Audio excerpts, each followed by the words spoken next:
নমস্কার বন্ধুরা, আশা করি তোমরা সবাই খুব ভালো আছো। আমিও ভালো আছি। আজকে আমি তোমাদের সঙ্গে কাকরুলের একটা রেসিপি শেয়ার করতে চলেছি।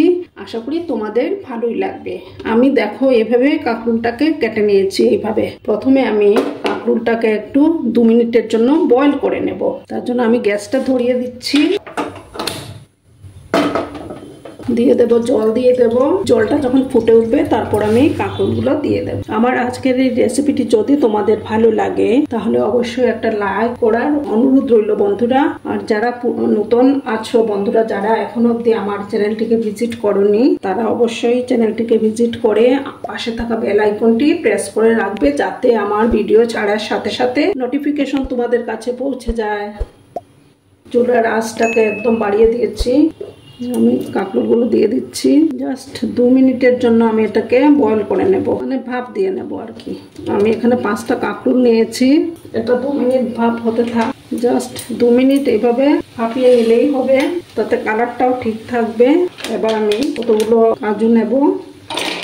এই যে দেখো অনেকগুলো কাজু নিয়েছি আমি। এই কাজুগুলোকে আমি শুকনো গ্রাইন্ড করে নেব। আমি এই দেখো কাজুগুলোকে শুকনো গ্রাইন্ড করে নিয়েছি। এবার আমি এগুলো তুলে নেব।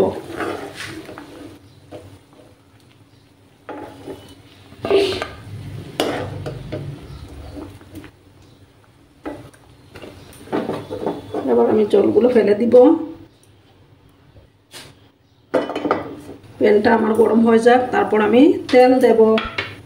এই রান্নাটা আমি সর্ষের তেলেই করছি। তেলটা গরম হোক, তারপর আমি জিনিসগুলো দেব। প্রথমে আমি একটা শুকনো লঙ্কা দিচ্ছি,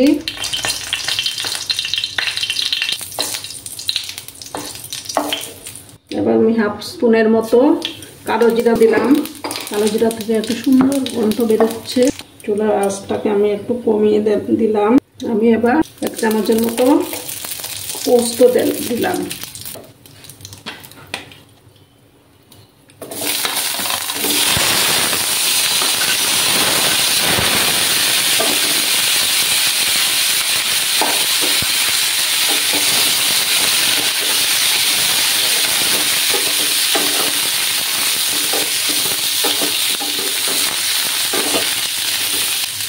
এবার আমি হলুদ গুঁড়ো দিয়ে দিব।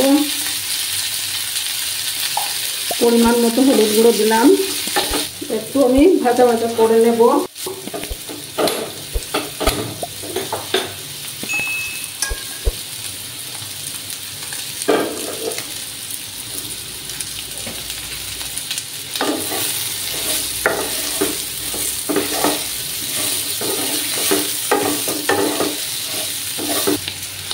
এবার আমি এই যে কাজু গ্রাইন্ড করে রেখেছিলাম সেগুলো দিয়ে দিব।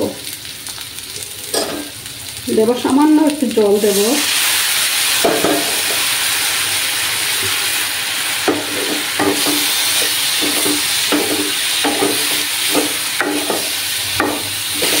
এটাকে আমি ভালোভাবে নাড়াচাড়া করে নেব। যেহেতু কাজু বাটা দিয়েছি, নিচে লেগে যেতে পারে, তার জন্য নাড়াচাড়া করতে হবে। এটাতে আমি আর কোনো মশলা ইউজ করব না। তোমরা এই কাকরুলের এই রেসিপিটির মধ্যে কাঁঠালের বীজও দিতে পারো। আমার ঘরে ছিল না, তার জন্য দিতে পারিনি। আরও কিছুক্ষণ এইভাবে নাড়াচাড়া করে নেব। তোমরা বাড়িতে অবশ্যই এইভাবে ট্রাই করো, দেখবে দারুণ লাগে খেতে। এবার আমি এই গরম জল দেব।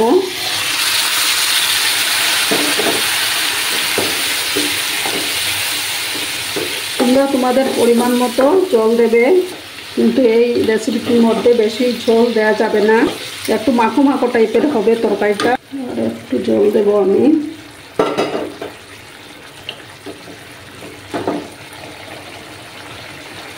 এবার আমি এটার মধ্যে 3টা কাঁচা লঙ্কা দিয়ে দেব।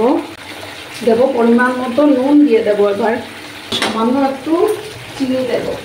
যেহেতু এটা নিরামিষ তরকারি, ওই জন্য সামান্য একটু চিনি অ্যাড করে দিলাম।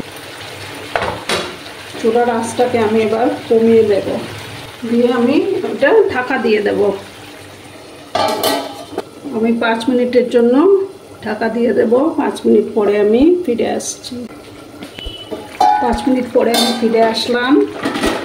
আমার এই কাকরুলের রেসিপিটি প্রায় তৈরি হয়ে গেছে। এবার আমি সার্ভ করে নেব। তোমরা অবশ্যই বাড়িতে এইভাবে ট্রাই করে দেখো, খুবই ভালো লাগবে তোমাদের। এই কাঁকরোলের রেসিপির মধ্যে যদি কাঁঠালের বীজ দেওয়া যায় তাহলে কিন্তু আরও দারুণ হয় খেতে। তোমরা কিন্তু কমেন্ট করে বলবে যে আমার আজকের এই রেসিপিটি তোমাদের কেমন লাগলো। তোমাদের সুন্দর সুন্দর কমেন্ট পড়তে আমার খুবই ভালো লাগে। আর একটা লাইক করে আমার পাশে থাকবে। তোমাদের একটা লাইক আমাকে অনেক দূরে এগিয়ে যেতে নিয়ে সাহায্য করবে। তোমরা খুব ভালো থেকো, সুস্থ থেকো, সাবধানে থেকো। টাটা।